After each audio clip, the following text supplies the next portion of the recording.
हाजिर हूं मैं आपके सामने वापस से एक और टेस्टी शानदार और गर्मियों में सबसे ज्यादा पसंद की जाने वाली कुल्फी की रेसिपी लेकर। और वो भी हम इसे कैसे बनाएंगे, ये तो एक सीक्रेट है। और वो भी एक सीक्रेट चीज हम इसमें डालेंगे। हम इसमें किसी भी मिल्क पाउडर का, मावा का इस्तेमाल बिल्कुल नहीं करेंगे। आखिर कैसे हम ये कुल्फी बनाकर तैयार करेंगे, तो इसके लिए आपको आखिर तक वीडियो को देखना होगा।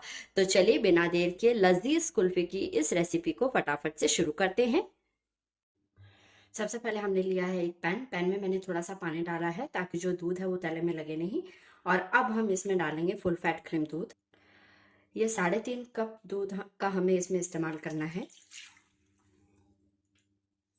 आधा कप दूध मैंने अलग से बचा लिया है क्योंकि इसमें हम कॉर्नफ्लावर मिक्स करेंगे। और ये टोटल 3 कप दूध मैंने इसमें डाल दिया है, यानी अगर आप इसे वजन में नापेंगे तो 750 ml दूध मैंने इसमें डाल दिया है। और अब हम इसे गैस पर रख देते हैं। हमें इसे लगभग 2.5 कप होने तक रिड्यूस करना है, यानी बॉईल करना है। और ये मैंने ले लिया है एक ग्राइंडिंग जार और इसमें मैं डाल दूंगी एक ब्रेड के टुकड़े। इसका हमें जो है फ्रेंड्स चूरा कर लेना है और इसे हम पीस लेंगे। अब ये मैंने एक दूसरी कढ़ाई ले ली है, इसमें मैं सारा जो ब्रेड का चूरा है वो डाल दूंगी। और हमें इसे हल्का सेक लेना है, मतलब इसके अंदर मॉइस्चर नहीं रहना चाहिए। और ये जो ब्रेड क्रम्स है बिल्कुल कुरकुरे हो जाने चाहिए, जलाना नहीं है आपको, बिल्कुल लो फ्लेम पे बिना कुछ डाले हुए इन्हें हल्का सा भून लेना है। अब अगेन मैंने वही ग्राइंडिंग जार ले लिया है और इसमें हम थोड़े से काजू बादाम और पिस्ता को पीस लेंगे। इससे हमारी जो कुल्फी है उसमें जो टेस्ट है वो बहुत ही शानदार आएगा। ड्राई फ्रूट्स आप अपने अकॉर्डिंग कम या ज़्यादा कर सकते हैं। वैसे ये परफेक्ट है, मतलब क्वार्टर क्वार्टर कप लिया है मैंने। और ये देखिए हमारे दूध में भी अच्छा सा बॉईल आ चुका है। और इसे लगातार चलाते रहें। और या फिर इसके अंदर कोई भी सिलिकॉन या लकड़ी का जो स्पैचुला है वो रख दीजिए और आंच को मीडियम कर दीजिए ताकि जो दूध है वो उबल के बाहर नहीं गिरे। और स्पैचुला रखने से, चम्मच रखने से ये होता है कि जो दूध है वो जो फटाफट से रिड्यूस होता है, मतलब फ्लेम आप थोड़ी सी ज्यादा रखेंगे तो वो बाहर आके नहीं गिरता है। अभी मैंने फ्लेम को हाई कर रखा था, अभी मैं फ्लेम को थोड़ा सा मीडियम कर देती हूँ क्योंकि बॉईल आने वाला था इसलिए। ये मैंने मीडियम पे कर दिया है और इसके अंदर ही मैं स्पैचुला को रख देती हूँ। ये स्पैचुला थोड़ा सा छोटा है इसलिए मैं इसके अंदर लकड़ी वाला स्पैचुला रख देती हूँ। और दूसरी तरफ देखिए, ये हमारे जो ब्रेड क्रम्स हैं ये भी हल्के हल्के से भुन चुके हैं। और अभी थोड़ी सी नमी इनमें बाकी है, इसलिए मैं इन्हें लगभग 2 मिनट और बिल्कुल लो फ्लेम पे रोस्ट करूंगी ताकि ये जले नहीं। ये देखिए हमारे जो ब्रेड क्रम्स हैं वो अच्छे से सिक चुके हैं और मैंने गैस की फ्लेम को बंद कर दिया है। बिल्कुल कुरकुरे हो गए हैं ये, मतलब इनकी नमी पूरी खत्म हो चुकी है। और ये देखिए दूध भी हमारा बॉईल हो रहा है अभी। और ये मैंने जो आधा कप छोड़ा था वो दूध मैंने ले लिया है और इसमें मैं मिला दूंगी 1 टेबल स्पून कॉर्नफ्लावर।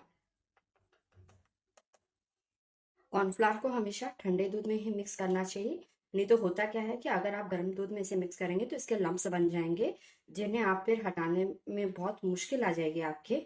और ये देखिए हमने इसमें कॉर्नफ्लावर को अच्छे से मिक्स कर लिया है। अब हम हमारे दूध को भी देख लेते हैं। और ये देखिए हमने एक सॉस पैन ले लिया है, इसमें मैं हाफ कप शुगर का डाल रही हूँ। मीठा आप अपने स्वाद के अनुसार थोड़ा सा और ज़्यादा भी कर सकते हैं, वैसे ये परफेक्ट रेशो है। और हमें इसे कैरमलाइज करना है बिल्कुल लो फ्लेम के ऊपर। और इसके अंदर आप कोई भी स्पैचुला, कोई भी चम्मच नहीं लगाएंगे जब तक कि जो चीनी है वो खुद से मेल्ट होना स्टार्ट नहीं कर देती। और पानी भी नहीं डालना है आपको इसमें। और ये देखिए हमारा जो दूध है वो भी कम हो चुका है, यानी हमने 3 कप दूध डाला था जिसमें से ये लगभग 2 कप के करीब बच गया है। अब हम इसमें डालेंगे कॉर्नफ्लावर का मिक्सचर। कॉर्नफ्लावर का जो ये घोल है उसे थोड़ा चम्मच से हिलाने के बाद ही आप इसमें डालें क्योंकि कॉर्नफ्लावर जो है वो नीचे तले में बैठ जाता है। और इसे डालकर अब हम अच्छे से मिक्स कर लेंगे और फ्लेम को हाई कर देंगे। और इसी के साथ इसमें हमने जो ड्राई फ्रूट को पीसा था वो भी इसमें डाल देंगे और अच्छे से मिक्स कर देंगे। इसके बाद हम इसमें हमारे जो ब्रेड क्रम्स हैं जिन्हें हमने सुखा लिया था, यानी ड्राई कर लिया था, ड्राई रोस्ट, वो भी डाल देंगे। और सभी चीजों को डाल के अच्छे से मिक्स कर लेंगे। अब हमें इन्हें कब तक चलाना है गैस के ऊपर, हमें तब तक चलाना है जब तक ये थोड़े से थिक नहीं हो जाते। और ये देखिए हमारी जो चीनी है वो क्रिस्टलाइज होना शुरू हो चुकी है, सॉरी क्रिस्टलाइज नहीं कैरमलाइज होना शुरू हो चुकी है। और देखिए किस तरीके से इसकी जो साइड्स आपको दिखाई दे रही होंगी ब्राउनिश हो चुकी हैं। इस स्टेज पर आप इसमें आराम से स्पैटुला डाल सकते हैं। और आप ध्यान रखिएगा कि जब आप चीनी को कैरमलाइज करें फ्लेम को बिल्कुल भी हाई नहीं करें। अगर आपने हाई कर दी तो जो चीनी है वो कैरमलाइज आप सोचेंगे जल्दी कर लें और उसमें कड़वापन आ जाएगा, तो इस बात का पूरा ध्यान रखें। और ये देखिए हमारी जो चीनी है वो पूरी तरह कैरमलाइज हो चुकी है। इस स्टेज पर हम गैस के फ्लेम को बंद कर देंगे। और ये हमारा जो कुल्फी का मिक्सचर है उसके अंदर हम ये कैरमलाइज जो चीनी है हमारी उसको डाल देंगे। ये आप चाहें तो डायरेक्ट भी डाल सकते हैं, लेकिन मैंने इसलिए डाला है ताकि इससे हमारी जो कुल्फी का टेस्ट है और जिसका टेक्सचर है वो बहुत ही शानदार आएगा। और सभी चीज़ों को अच्छे से मिक्स कर लेंगे। सिर्फ 2 मिनट आपको इसे रखना है और उसके बाद आप आराम से गैस की फ्लेम को बंद कर दीजिए। और ठंडा होने के बाद हम इन्हें कुल्फी मोल्ड में निकाल लेंगे। और जो कैरमलाइज चीनी की जो गांठें बन रही हैं वो बिल्कुल पूरी तरह हट जाएंगी जब आप इसे अच्छे से मिक्स करेंगे तब। ये देखिए लगभग 2 से 3 मिनट बाद में हमारा जो कैरमलाइज शुगर है वो भी अच्छे से मिक्स हो चुका है, कोई भी लम्स नहीं है। और ये देखिए इसका टेक्सचर कितना शानदार आया हमारे कुल्फी के मिक्सचर का। अब हम गैस की फ्लेम को बंद कर देंगे और इसे थोड़ी देर ठंडा होने देते हैं। और ये देखिए फ्रेंड्स हमारा जो कुल्फी के लिए मिक्सचर है वो पूरी तरह ठंडा हो चुका है। अब हम इन्हें, ये आप देख रहे हैं पेपर कप्स हैं और पेपर कप्स इजीली मार्केट में अवेलेबल होते हैं। आज मैं आपके साथ ये शेयर कर रही हूँ कि अगर हमारे पास कुल्फी मोल्ड ना हो तो हम कैसे इन्हें बिना कुल्फी मोल्ड के भी सेट करके तैयार कर सकते हैं। तो चलिए इन पेपर कप्स में और इस तरीके के स्टील के ग्लास हमारे घर में इजीली अवेलेबल होते हैं। तो इसमें हम किस तरीके से इसे जमाएंगे, सबसे पहले इनको हम इसमें डाल लेते हैं इस मिक्सचर को इस तरीके से। और ये देखिए किस तरीके से ठंडा होने के बाद पहले से बहुत ज़्यादा थिक हो चुका है। थोड़ा सा टैप करेंगे, इसी तरीके से सारे कप्स में डालकर हम इन्हें तैयार कर लेंगे।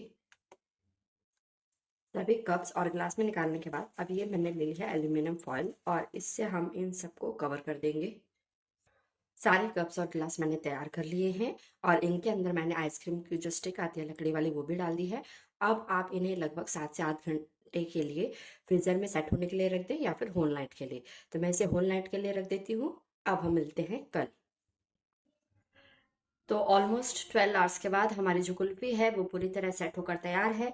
और सबसे पहले हम इसके ऊपर से एल्युमिनियम फॉइल का ये रैपर हटा देते हैं। इसमें से एक कुल्फी कम है फ्रेंड्स, क्योंकि मेरे बेटे ने थोड़ी जल्दबाजी दिखा के वो ले ली, खा ली, तो उसके लिए सॉरी। और ये देखिए ये मैंने नॉर्मल टेम्परेचर का पानी लिया है ताकि हम कुल्फी को जो है वो आसानी से डीमोल्ड कर सकें। तो सबसे पहले इसके ऊपर से ये रैपर हटा देते हैं इस तरीके से। बहुत ही आसान होता है, अगर आप पेपर कप में इन्हें बनाएंगे तो भी इसका जो रिजल्ट है वो बहुत अच्छा आएगा। आप इसे ज़रूर ट्राई करें। और ये देखिए इसका टेक्सचर बिल्कुल परफेक्टली ये जम गई है। और आप चाहें तो इसे फाड़ के हटा लीजिए और या फिर आप थोड़ा सा इसके अंदर इसे हिलाएंगे तो भी आराम से निकल जाएगी।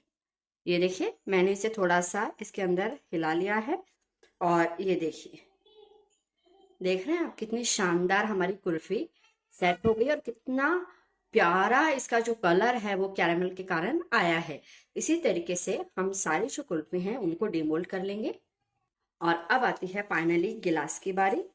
तो इसके ऊपर से भी हम एल्युमिनियम फॉइल को हटा देंगे और इसे भी जो हमने पानी लिया है उसके अंदर डिप करेंगे। और देखिए ये भी बहुत आराम से घूम रही है और बहुत ही आसानी से पानी में डिप करने के कारण ये निकल जाती है। जब आप इस ग्लास को उल्टा करेंगे और थोड़ा सा खींचेंगे तो ये देखिए, देख रहे हैं आप इसका टेक्सचर देखिए आप कितना शानदार आया है और कितना क्रीमी इसका टेक्सचर है। इसमें मैं गारंटी लेती हूँ गाइस, इसमें बिल्कुल भी आइस क्रिस्टल नहीं मिलेंगे और इतनी शानदार ये कुल्फी तैयार होती है और वो भी बिल्कुल लो बजट में। आप इसे ज़रूर ट्राई करें। मैं इसे कट करके भी आपको दिखाती हूँ। ये मैंने एक नाइफ ले ली है और जैसे हम गोला कट वाली कुल्फी खाते हैं, वैसे ही ये बहुत ही शानदार लगती है। और ये देखिए, क्योंकि अभी हमने इसे सेट करके निकाला है फ्रीजर से, तो हल्की सी तो ये हार्ड होती है, लेकिन आप जब इसे थोड़ा सा रूम टेम्परेचर पर आने देंगे तो ये बहुत ही आराम से कट हो जाएगी। ये देखिए, मैंने इसे कट कर लिया है और मैं बिल्कुल नज़दीक से आपको इसका टेक्सचर दिखाती हूँ। ये देखिए, जो हमने इसमें ड्राई फ्रूट्स डाले हैं, जो कैरेमल और स्पेशली जो ब्रेड इसमें मावा का काम कर रही है, हमारे ड्राई फ्रूट्स के साथ में बहुत ही शानदार लगती है। आप इसे ज़रूर ट्राई करें, आपको ये बेहद पसंद आएगी। मैं इसे काट कर पिस्ता की कतरन से डेकोरेट कर लेती हूँ। ये देखिए, मैंने इन्हें ग्लास से निकाल के इनके पीसेस कर लिए हैं और पिस्ता की कतरन से डेकोरेट कर दिया है। और ये हमारी कुल्फी पेपर कप जो था उसकी वो भी तैयार है। बहुत ही परफेक्ट और बहुत ही टेस्टी शानदार है। आप इस रेसिपी को ज़रूर ट्राई करें, आपको बेहद पसंद आएगी। अगर मेरी रेसिपी ट्राई करने के बाद आपको पसंद आती है तो प्लीज़ वीडियो को ज़्यादा से ज़्यादा लाइक करें, शेयर करें और मेरे चैनल को सब्सक्राइब करना बिल्कुल भी ना भूलें। बेल आइकन प्रेस करके ऑल पे क्लिक ज़रूर करें, जिससे मेरे आने वाले हर नई वीडियो का नोटिफिकेशन आपको सबसे पहले मिल सके। और ऐसे ही डिलीशियस टेस्टी रेसिपीज़ के लिए देखते रहिए इजी कुकिंग विद संजू। और मेरी रेसिपी में आपको कोई भी प्रॉब्लम आती है तो प्लीज़ कमेंट बॉक्स में कमेंट करके ज़रूर पूछिए, मैं उसका ज़रूर रिप्लाई करूंगी। तो और मुझे बताइएगा ज़रूर कि आपको ये मेरी कुल्फ़ी की रेसिपी कैसी लगी और आप इसे कब बना रहे हैं। फिर मिलते हैं एक नई रेसिपी के साथ में, तब तक के लिए take care and bye bye.